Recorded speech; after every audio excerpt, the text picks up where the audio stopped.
Hello guys, welcome back to this channel. तो आज मैं एक्सप्लेन करने वाली हूँ भुज मूवी को। इस मूवी की शुरुआत में हमें पाकिस्तानी आर्मी के प्रेसिडेंट याया खान को दिखाया जाता है, जो कि अपने ऑफिसर से कह रहा होता है कि हमें इंडिया में डर का माहौल फैलाना है और हमें इतने लोगों को मारना है कि चारों तरफ डर का माहौल फैल जाए। इसके बाद हमें दिखाया जाता है कि पाकिस्तान के फाइटर जेट भुज एयरबेस पर हमला करने के लिए जा रहे होते हैं और वो वहाँ पर हमला करके भुज एयरबेस को बहुत बुरी तरह से तबाह कर देते हैं। ये हमें भुज एयरबेस के कमांडिंग ऑफिसर विजय कार्निक श्रीनिवास को दिखाया जाता है, जो कि हमले से बचने की कोशिश कर रहे होते हैं, लेकिन एक बॉम्ब के धमाके से वो वहीं पर बेहोश हो जाते हैं। अब हमें जामनगर की एयरबेस को दिखाया जाता है। वहाँ पर भी पाकिस्तान के जेट्स ने हमला कर दिया होता है। यहाँ के फाइटर पायलट विक्रम सिंह बाज अपने प्लेन से उड़ान भरते हैं और दुश्मन के जेट को मार गिराने में लग जाते हैं। इसके बाद हमें भुज एयरबेस को दिखाया जाता है, जहाँ पर विजय कार्निक को होश आ गया होता है और वो सीधा उठने के बाद टैंक की हेल्प से सारे फाइटर जेट्स को मार गिराने में लग जाते हैं। वो काफी जेट्स को मार गिराते हैं, लेकिन भुज एयरबेस का काफी नुकसान हो चुका था। इसके बाद हमें विक्रम सिंह को दिखाया जाता है। उन्होंने भी काफी ऑफिसर्स को और जेट्स को मार दिया था,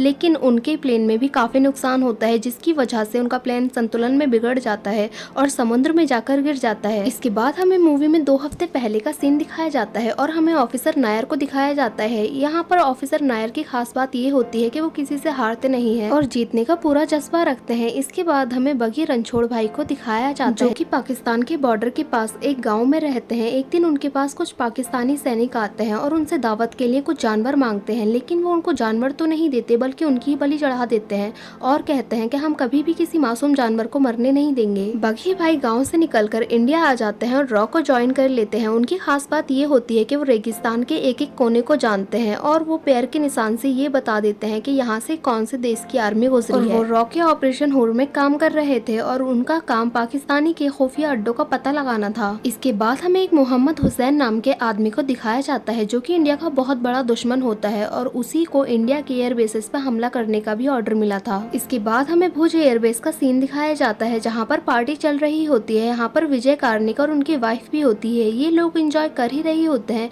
कि तभी यहाँ पर पाकिस्तानी आर्मी हमला कर देती है। दुश्मनों ने हमारे एयरबेस पर हमला करके काफी नुकसान पहुँचा दिया था, तो विक्रम सिंह भी दुश्मनों की एयरबेस पर हमला करके नुकसान पहुँचाते हैं, लेकिन वहाँ से वापस लौटते टाइम विक्रम सिंह का करीबी दोस्त शहीद हो जाता है। इसके बाद हमें मोहम्मद हुसैन को दिखाया जाता है, जिसकी बाहों में एक हीना रहमान नाम की लड़की लेटी होती है। इसके बाद वो ब्रिगेडियर बैग और तैमूर से जाकर बातचीत करता है और इस बातचीत में वो हमले के बारे में डिस्कस करता है, लेकिन हीना कमरे में उन सभी की बातों को सुन रही होती है और एक पन्ने में नोट कर रही होती है। इसके बाद वो उस पन्ने को एक बॉल में डालकर खिड़की से बाहर फेंक देती है, जिसके बाद एक आदमी उस बॉल को लेकर अपने साथ चले जाता है। इसके बाद हमें हीना की हिस्ट्री दिखाई जाती है, जिसमें हमें दिखाया जाता है कि उसका भाई एक रॉ एजेंट था, जिसको मोहम्मद हुसैन ने पकड़ लिया था और उसने उसे पत्थर से मार कर मार ही डाला था, जिस बात से हीना काफी दुखी थी और उसके अंदर गुस्सा भर चुका था। इसके बाद वो भी रॉ ज्वाइन कर लेती है और काफी ट्रेनिंग के बाद वो एक रॉ एजेंट बन जाती है। क्योंकि मोहम्मद हुसैन ने उसके भाई को मार डाला था, इसीलिए वो रॉ एजेंट बनकर उसी के घर में रह रही थी और उसी की सारी जानकारी रॉ को भेज रही थी।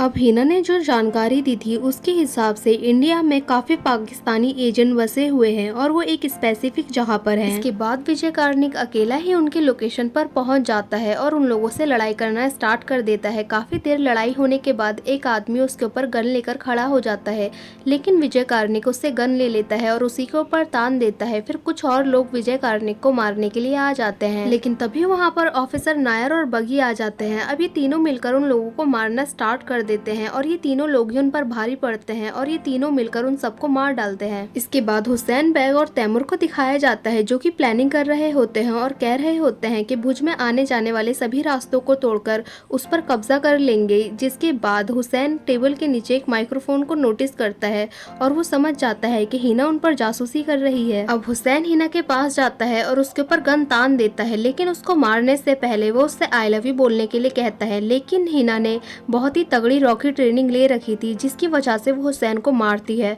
और वो मारते मारते उसको मार ही डालती है, लेकिन वो यहाँ से जाने से पहले उसको आई लव यू बोलकर जाती है। अब हुसैन के मरने की खबर पूरे घर में फैल जाती है और सभी सैनिक उसको पकड़ने के लिए दौड़ पड़ते हैं। हीना यहाँ से किसी भी तरह से बचकर भागने की कोशिश करती है, लेकिन अंत में वो पकड़ी ही जाती है।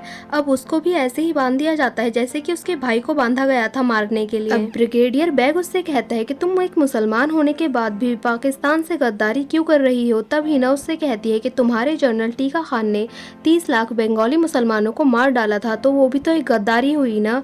ये बात सुनकर बेग को बहुत गुस्सा आ जाता है और वो उसके सर पर एक पत्थर मारता है और उसको भी ऐसे ही मार दिया जाता है जैसे कि उसके भाई को मार दिया गया था। अब हिना के शहीद होने के बाद ऑपरेशन हूर यहीं पर खत्म हो जाता है। अब सीन प्रेजेंट में आता है जहाँ पर ब्रिगेडियर बेग पूरे सैनिकों को इकट्ठा करके उनको बता रहा होता है कि हमने हवाई हमला कर भुज में आने जाने वाले सभी रास्तों को तोड़ डाला है और भुज को एकदम तबाह कर डाला है। हम लोग रात 11 बजे बीकाकोट पहुंच जाएंगे और वहां पर 120 इंडियन सोल्जर होंगे। उनको मारकर हम हरामी नाला को पार करके भुज एयरबेस पहुंच जाएंगे और वहां पर कब्जा कर लेंगे। अब अपने गंदे इरादों को लेकर ब्रिगेडियर बेग भुज की तरफ अपनी सेना को लेकर चल पड़ता है। अब हमें दिखाया जाता है कि विक्रम सिंह का जो जेट पानी में डूब गया था उससे विक्रम सिंह मरा नहीं था और वो जिंदा था। इसके बाद भुज एयरबेस में विजय कार्निक के ऑफिसर उसको आकर जानकारी देते हैं कि कंट्रोल रूम पूरी तरह से तबाह हो चुका है और हमारे काफी जवान भी मारे गए हैं। इसके बाद सीन पीएम ऑफिस पर शिफ्ट होता है जहां पर आर्मी के बड़े ऑफिसर पीएम इंदिरा गांधी को बता रहे होते हैं कि वहां पर काफी नुकसान हो चुका है और वो उसको बताते हैं कि अगर हम चाहें तो अपने सैनिक 48 घंटे में भेज सकते हैं, लेकिन इससे बहुत नुकसान होगा और काफी लेट भी हो जाएगी। लेकिन वहां पर अगर विजय कार्निक एयरबेस को ठीक कर ले और रनवे को ठीक करने में कामयाब हो जाए तो हम जल्दी से अपने सैनिक वहां पे भेजने में कामयाब हो जाएंगे। लेकिन अगर ऐसा नहीं किया गया तो काफ़ी नुकसान को हमें झेलना पड़ेगा और यहाँ पर पाकिस्तान आर्मी अपना कब्जा करने में कामयाब रहेगी। अब विजय कार्निक को उसके ऑफिसर जानकारी देते हैं कि हमारे रनवे पर ऐसे कई सारे टाइम बॉम्ब पड़े हैं जो कि कभी भी फट सकते हैं और उनसे काफ़ी मात्रा में नुकसान होगा। अब विजय सभी टाइम बॉम्ब पर एक एक अलग से बम लगवा देता है और वो उनको एक दूसरे से कनेक्ट कर देता है। अब इन बमों के ऊपर उनको मिट्टी डालकर उड़ा दिया जाता है जिससे कि ज़्यादा नुकसान नहीं होता और ये एश्योरिटी हो जाती है कि अब बम अचानक से तो नहीं फटेंगे। इसके बाद विजय अपने हेड ऑफिसर मुखर्जी से बात करता है और उनको बताता है कि रनवे पूरी तरह से खराब हो चुका है। इसके बाद मुखर्जी उनको बताते हैं आज रात 11 बजे तक पाकिस्तानी सैनिक बीकाकोट तक पहुंच जाएंगे और कल सुबह तक अगर रनवे ठीक नहीं हुआ तो हम अपने सैनिकों को नहीं भेज पाएंगे और अगर ऐसा हुआ तो पाकिस्तानी सैनिक भुज पर कब्जा करने में कामयाब हो जाएंगे। अब हमें जामनगर एयरबेस को दिखाया जाता है जहाँ पर विक्रम सिंह अपने सीनियर ऑफिसर को बताते हैं कि भुज में जाने के सभी रास्तों को तबाह कर दिया गया है। अगर हम अपने सैनिक वहां पर ले जाना चाहते हैं तो हमें उनको कार्गो प्लेन से ले जाना होगा। अब हमें दिखाया जाता है कि बगी ऑफिसर नायर को बताता है कि आज रात 11 बजे तक पाकिस्तानी आर्मी हम पर हमला करेगी। तो ऑफिसर नायर उससे कहते हैं कि कुछ भी हो जाए हमें पाकिस्तानी आर्मी को तब तक यहाँ पर रोकना पड़ेगा कि जब तक भुज एयरबेस का रनवे ठीक नहीं हो जाता। रनवे इतना खराब हो चुका था कि वो बचे हुए सैनिकों से तो ठीक नहीं किया जा सकता था। तो विजय कार्निक पास के ही गाँव से मदद लेने के लिए सोचते हैं और वो गांव ऐसा था कि वहां पर जो जवान होते थे वो दूसरे शहर में काम करने के लिए चले जाते थे, तो वहां पर औरतें, बूढ़े और बच्चे ही बसते थे। विजय वहां की सबसे जानी मानी महिला सुंदरबन से मिलता है और उनको अपनी आप बीती बताता है और उनसे मदद की गुहार लगाता है, लेकिन वो अकेले मदद तो कर नहीं सकती थी, तो वो सारे गाँव वालों को इकट्ठा करती है और उनको सब कुछ बताती है। लेकिन गाँव वाले ये सुनकर ही डर जाते हैं कि रनवे बनाते टाइम उनके ऊपर हमला भी हो सकता है और वो मदद करने के लिए नहीं मानते हैं। लेकिन फिर विजय उनको मोटिवेशनल स्पीच देता है जिसके बाद वो सब मान जाते हैं। क्योंकि रनवे बनाने के लिए कोई भी सामान नहीं था तो वहाँ पर मौजूद सभी महिलाएं अपने घरों को तोड़कर सामान को इकट्ठा करती है और रनवे बनाने में लग जाती हैं। अब वो सब लोग अकेले रनवे नहीं बनाते बल्कि महिलाएं, ऑफिसर और सभी लोग मिलकर रनवे को तैयार करने में लग जाते हैं। वो उन गड्ढे को अपने घरों के सामान से भरने में लगी थी। अब दूसरी साइड ऑफिसर नायर और बग्गी पाकिस्तानी सैनिकों से लड़ने की तैयारी कर रहे होते हैं। अब हमें विक्रम सिंह को दिखाया जाता है जो कि 500 सैनिकों को ले जाने की तैयारी कर रहे होते हैं, लेकिन वो सोचते हैं कि ये प्लेन इतने सैनिकों का वजन नहीं ढो पाएगा, तो वो प्लेन में से चेयर और बाकी सामान को निकलवाने में लग जाते हैं और प्लेन को हल्का करने में लग जाते हैं। इसके बाद हमें ऑफिसर नायर को दिखाया जाता है जो कि प्लान कर रहे होते हैं कि वो बगी की पहचान को बदलकर उसको ब्रिगेडियर बेग के पास भेज देंगे जो कि यहाँ की गलत इन्फॉर्मेशन देगा। अब हमें दूसरी साइड दिखाया जाता है कि ये सभी लोग काम करके थक हार के खाना खा रहे होते हैं कि तभी पाकिस्तानी आर्मी यहाँ पर एक और हमला कर देती है, जिसके बाद यहाँ पर भगदड़ मच जाती है और रनवे में एक और होल हो जाता है। अब यहाँ पर सुंदरबन कहती है कि हम लोग हार नहीं मानेंगे और रनवे को वापस से बनाएंगे और कैसे भी करके इस रनवे को पूरा कर रहेंगे। बग्गी अब ब्रिगेडियर बेग के पास पहुंच जाता है और अपने ही प्लान के हिसाब से उनको गलत जानकारी देता है, जिसके बाद वो वहाँ पर गलत इन्फॉर्मेशन लेके पहुंचे और ये लोग अपने प्लान के हिसाब से इनको ऊपर हमला कर दे। बग्गी अब रेगिस्तान में बने एक मंदिर में जाता है और वहाँ पर हाथ जोड़कर होकर कहता है कि मैं अपनी पगड़ी अब तभी पहनूंगा जब हम लोग ये जंग जीत जाएंगे। अब दूसरी साइड पाकिस्तानी आर्मी बीकाकोट पहुंच जाती है और हमारे जवान उन पर हमला करने के लिए अपनी पोजीशन लेकर बैठे थे। अब जैसे ही पाकिस्तानी आर्मी वहां पर पहुंचती है, हमारे जवान उनके ऊपर हमला कर देते हैं और अचानक हुए हमले का जवाब पाकिस्तानी आर्मी नहीं दे पाती। हमारे जवान 120 ही थे, लेकिन पाकिस्तानी आर्मी 1500 आदमियों के साथ 100 टैंकों की थी, लेकिन फिर भी हमारे जवान उनके ऊपर भारी पड़ रहे थे। अब दूसरी साइड हमें दिखाया जाता है कि विक्रम सिंह 500 आदमियों को लेकर उड़ान भरने के लिए तैयार होते हैं, लेकिन प्लेन उड़ नहीं रहा होता तो वो 50 आदमियों को उतरवा देते हैं।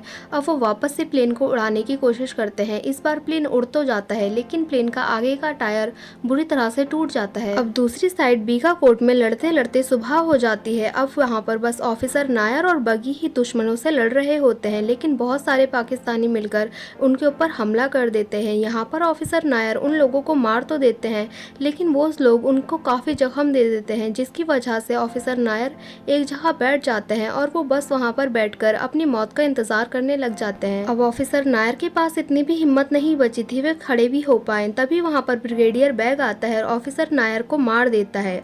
इसके बाद हमें दिखाया जाता है कि बगी भी दुश्मनों से लड़ रहा होता है, लेकिन तभी वहाँ पर ब्रिगेडियर आता है और बगी को मारने की कोशिश करता है, लेकिन बगी उनको गले से पकड़ लेता है और उनकी ही गन से उनको शूट करके मार डालता है। इसके बाद हमें दिखाया जाता है कि विक्रम सिंह विजय को कांटेक्ट करते हैं और उसको बताते हैं कि हमारे प्लेन का फ्रंट व्हील टूट गया है, जिससे कि हमें लैंड करने में प्रॉब्लम हो सकती है।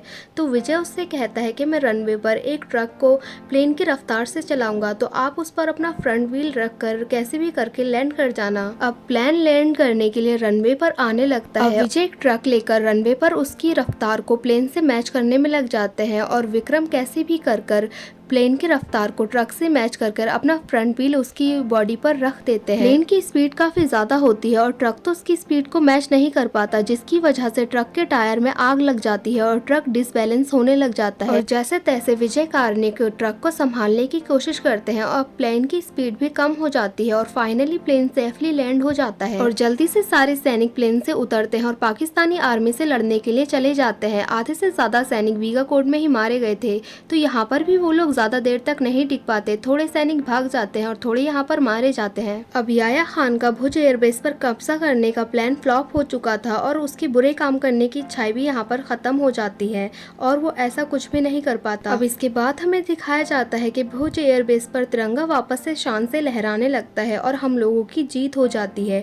इसके बाद हमें बगी को दिखाया जाता है और जो उसने कसम खाई थी वो पूरी हो जाती है, तो वो अपनी पगड़ी वापस से पहन लेता है और ये मूवी यहीं पर एंड हो जाती है। सो गाइस, अगर आपको ये मूवी अच्छी लगी हो तो लाइक करें, शेयर करें और कमेंट करें और सब्सक्राइब करें इस चैनल को ऐसी ही मज़ेदार वीडियोस को देखने के लिए। और हाँ, बेल आइकन को दबाना ना भूलें। Thank you for watching guys.